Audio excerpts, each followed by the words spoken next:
नमस्कार दोस्तों। आज हम आपको ऐसे संत की कहानी सुनाने जा रहे हैं जो कि एक महाराजा थे और महाराजा अपने ऐशो आराम धन दौलत को छोड़कर श्री हरि कृष्ण के भक्त हो गए थे और उनको श्री हरि कृष्ण के दर्शन हुए थे। वे संत पीपा जी थे। पीपा जी गुगनौर के राजा थे। उनका जन्म 1483 ईस्वी में हुआ था। वे अपने पिताजी की मौत के बाद राज तख्त पर बैठे थे। जब उन्होंने राजबाग संभाला, वह पूरे जवान थे और जवानी की उस दहलीज पर थे जहां हर आदमी पर अहंकार और काम छाया रहता है। 12 सुंदर नारियों के साथ उन्होंने शादी की थी। हर एक रानी उनकी एक दूसरे से ज़्यादा सुंदर थी, पर सबसे छोटी रानी सीता थी। सीता के साथ पीपा जी का अलग ही प्यार था। प्यार ही नहीं, वे सीता के साथ परछाई की तरह रहते थे। राजबाग जवानी और सुंदर नारियां होने से वे खुश थे और वे दुर्गा माता के उपासक थे। कभी कभी वे साधु संतों को राज दरबार में बुलाकर ज्ञान चर्चा भी किया करते थे। उनके राज में साधु संतों का बहुत सम्मान था। वह देवी की उपासना रस्मी करते थे क्योंकि उनके पुरखे देवी की उपासना किया करते थे। एक दिन पीपा जी को पता चला कि उनके राज में वैष्णव साधु की एक मंडली आई हुई है। वे हरि यश और राम नाम का भजन बहुत रसीली जुबान से करते हैं। साधुओं की उपमा सुनकर राजा पीपा ने सीता और बाकी रानियों से एक सलाह की कि साधुओं को भोजन करवाना चाहिए। सलाह करके उन्होंने सलाह पक्की कर ली, हम लोग साधुओं को खाना खिलाएंगे। और राजा खुद संत मंडली के पास गया और दोनों हाथ जोड़कर प्रार्थना की, हे संत जनों, मेरे गृह में चरण डालकर गृह को पवित्र करें और भोजन छकें। गृह में आपकी सेवा करने का सौभाग्य प्राप्त हो जाएगा। राजा पीपा की विनती सुनकर उन साधुओं ने उनका प्रस्ताव मान लिया। सारी संत मंडली राज भवन में पधारी। जैसा साधु संतों ने मांगा उनको वैसा ही दिया गया। राजा और रानियों ने बड़े ही प्रेम के साथ उनकी सेवा की। राजा और रानियों की सेवा से संत बहुत प्रसन्न हुए, परंतु यह सुनकर कि राजा दुर्गा का पुजारी है, वे मन ही मन बहुत दुखी हुए क्योंकि वे संत रामानंद जी के चेले थे। सर्वशक्तिमान परमात्मा को सर्वव्यापी और अकाल मानते थे। भोजन ग्रहण कर उन्होंने भगवान से प्रार्थना की कि राजा पीपा को सुमत बख्शे। संतों की प्रार्थना कभी व्यर्थ नहीं जाती।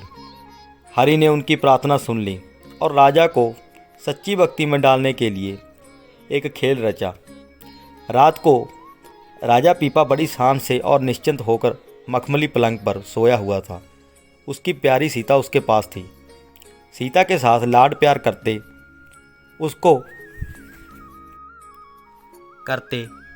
उसको कब नींद आ गई उन्हें पता ही नहीं चला। तभी गहरी नींद में सो गई थी और राजा को सपना आया। सपने में राजा ने देखा कि वह पलंग पर लेटा हुआ है। शीश महल के दरवाजे अपने आप ही खुल गए। एक बहुत ही डरावनी शक्ल उसकी तरफ बढ़ रही थी। जिस सूरत के बारे में उसने ग्रंथ में पढ़ा था। वह दैंत राजा के पलंग के पास आ गया। उसके दांत और नाखून बहुत डरावने थे।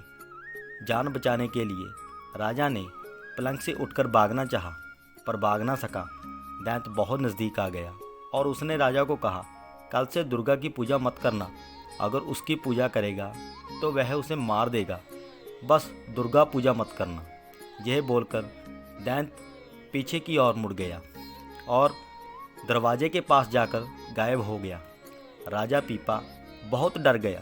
डर के मारे उसका दिल इतनी जोर से धड़क रहा था मानो बाहर ही आ जाएगा। धड़कन बढ़ने से उसकी आँख खुल गई और राजा ने उठकर देखा, दरवाज़ा तो बंद था और सीता उसके पास सो रही थी। उसको कुछ पता नहीं था कि राजा के साथ क्या हुआ है। राजा ने फुर्ती से सीता को जगाया। जब वह जाग गई तो राजा ने उसे सारी घटना बताई और बोला, मैंने अभी दुर्गा मंदिर जाना है। सीता बोली, अभी तो रात है, सवेर होने दो, फिर चलेंगे। राजा कहने लगा, नहीं, अभी जाना है, जल्दी करो। माता दुर्गा का मंदिर महल में ही होता है और वहाँ 24 घंटे देसी घी की जोत जगती रहती है। राजा और सीता दोनों मंदिर जा पहुँचे और माता दुर्गा को प्रणाम किया। अपने हृदय की वेदना प्रकट करता है। तब माता दुर्गा की मूर्ति से एक दैवी आवाज़ आती है, हे राजन, मेरी पूजा मत करो, किसी संत के लड़ लग जाओ, उसकी कृपा से भक्ति का सही मार्ग मिलेगा। मैं तुम्हारा कल्याण नहीं कर सकती, कल्याण के बदले ही तुम मेरी पूजा करते हो। जाओ, जो संत घर पर भोजन कर कर गए थे उनसे पूछो। इन वचनों को राजा पीपा ने और उनकी पत्नी ने बड़े ध्यान से सुना। वे बहुत हैरान थे क्योंकि वे सोच रहे थे, ऐसा चमत्कार पहले क्यों नहीं हुआ। उनके खानदान को दुर्गा की पूजा करते 200 साल हो गए थे, पहले माता क्यों नहीं बोले। ये सवाल उनके मन में थे, पर वे दोनों डर के मारे कुछ बोल नहीं रहे थे। दुर्गा माता की मूर्ति को अंतिम प्रणाम करके वे महल में आ गए। सवेर हुई, राजा ने स्नान किया और बिना कुछ खाए पिए पहले उसने अपने सेवकों को ये हुक्म दिया कि उन संतों के पास जाओ और मेरा निवेदन करो भी, हे संतों, आप लोग महल में आकर मुझे दर्शन दें।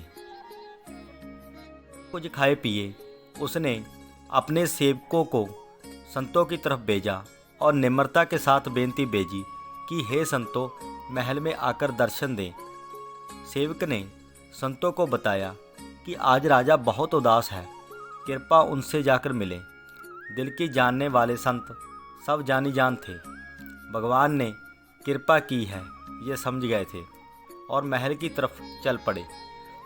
संत राजा के पास पहुँचे तो राजा बहुत खुश हुआ, उसका चेहरा खिल गया था, पर राजा निराली हालत में था।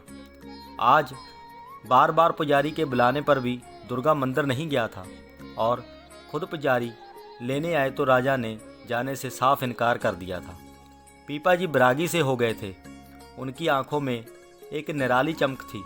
संतों के दर्शन करके राजा की उदासी दूर हो गई।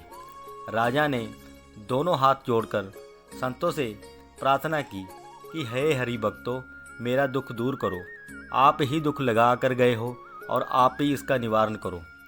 मुझे अपने गुरु के पास ले जाओ, मुझे उनके दर्शन करने हैं। उनके दर्शन करने के लिए मेरा दिल तड़फे जा रहा है, ना कुछ खाने को मन करता है और ना ही कुछ पीने को। अगर मुझे उनके दर्शन ना हुए तो मैं दीवाना हो जाऊंगा, मुझ पर कृपा करें।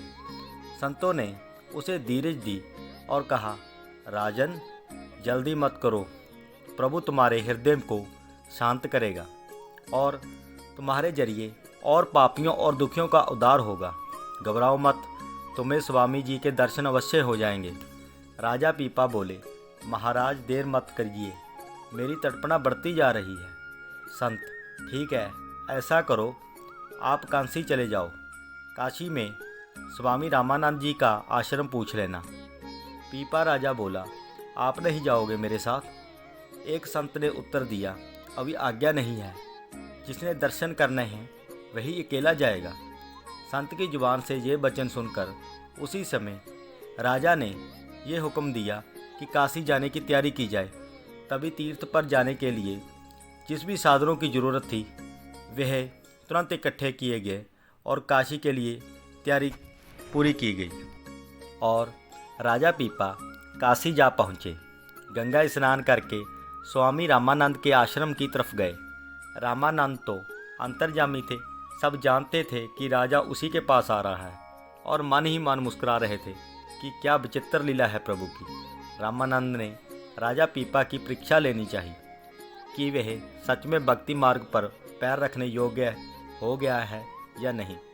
उस दिन स्वामी जी ने मुख्य दरवाजे पर एक सेवक को खड़ा कर दिया और आज्ञा दी, जिसने भी उनके दर्शन करने हों वे पहले इजाज़त ले।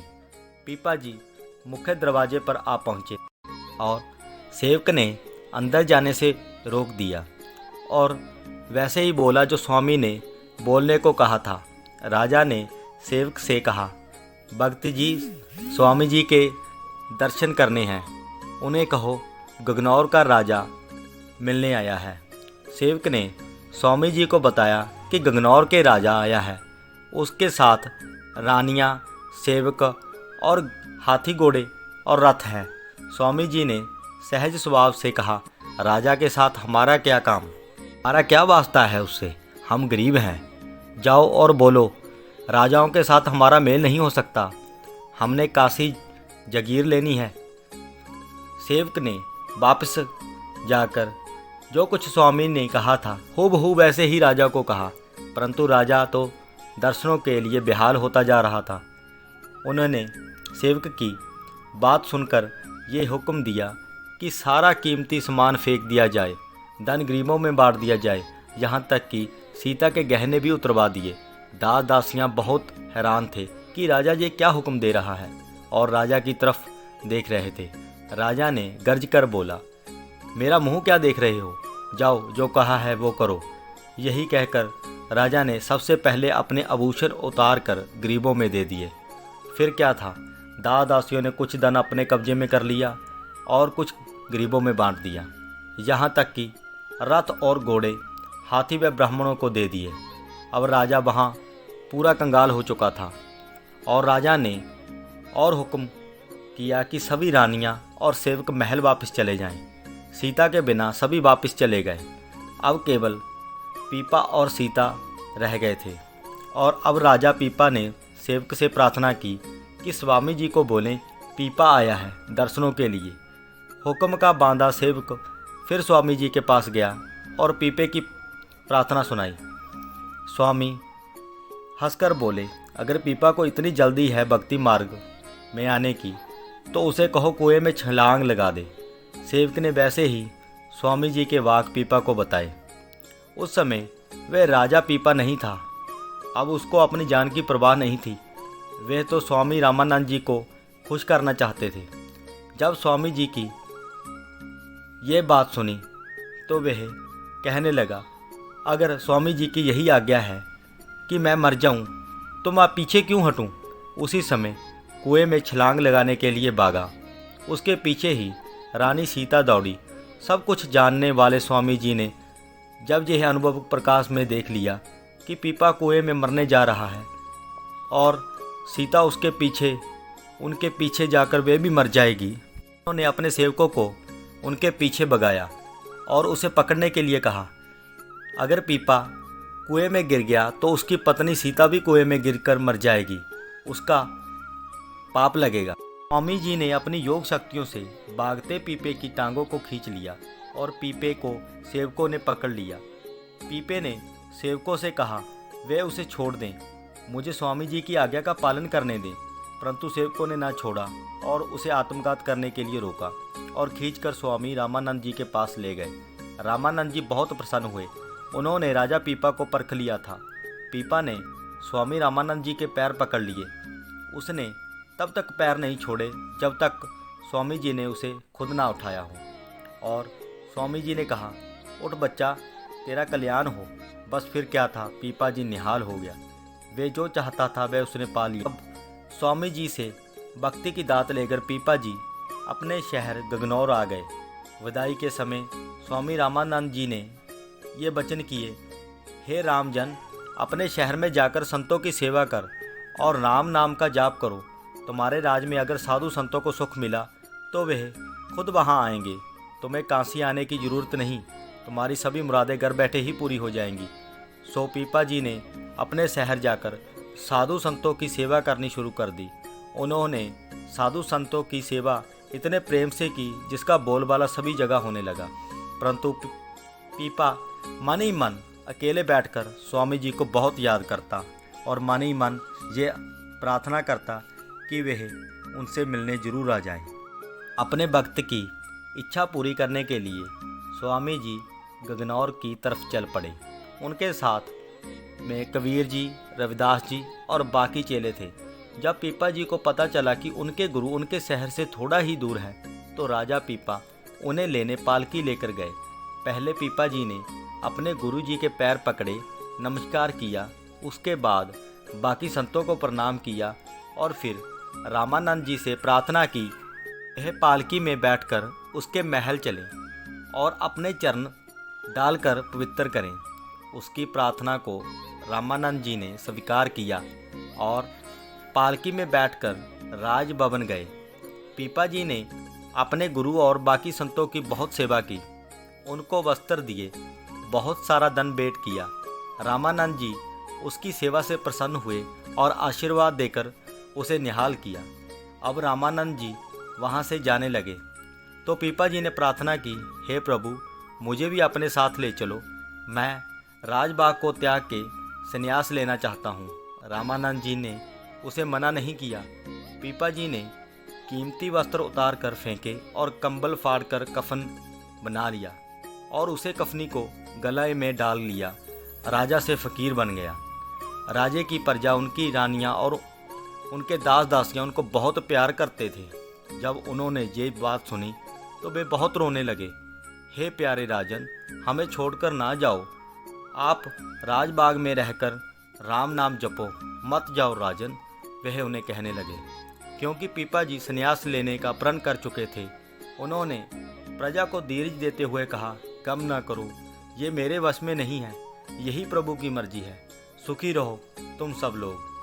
पीपा जी की छोटी पत्नी कफनी पहनकर साथ जाने के लिए तैयार हो गई।